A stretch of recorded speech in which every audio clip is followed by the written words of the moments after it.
ఇప్పుడు బాయ్స్ తో మాట్లాడదాం, కొంచెం సీరియస్ గా మాట్లాడదాం, ఓకేనా? ఎప్పుడైనా ఎవరైనా అమ్మాయి మీ మనసు విరగొట్టి వెళ్ళిపోయిందంటే మాత్రం వెళ్ళిపోనివ్వండి, ఓకే? లేదు అలా కాదు అని వెంటపడ్డారో, ఎంత వెంట పడతారో అంత మీకు మీ మీద ఉన్న మర్యాద పోతుంది, ఓకేనా? Self respect is non negotiable, it is paramount. ఇక్కడ ఉండాలి సెల్ఫ్ రెస్పెక్ట్ ఇప్పుడు బాయ్స్ అందరికి.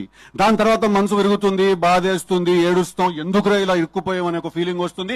రానివ్వండి, పర్లేదు. అసలు కథ అక్కడే మొదలవుతుంది. అప్పుడు మీలో నుంచి ఒకడు బయటకు వస్తాడు, వరుణ్ లాంటి వాడు, రైట్? అప్పుడు మనకు అర్థమవుతుంది మన ఎమోషన్స్ ఎప్పుడు మన కంట్రోల్లో ఉండాలి, పవర్ సెంటర్ ఎప్పుడు ఇక్కడ మెయింటైన్ అవ్వాలి, ఓకేనా? మీకు ఇంకేమన్నా కొన్ని డౌట్ లేదన్నా మిగిలిపోతే తప్పకుండా October 17th థియేటర్కి వచ్చి తెలుసు కదా సినిమా చూడండి.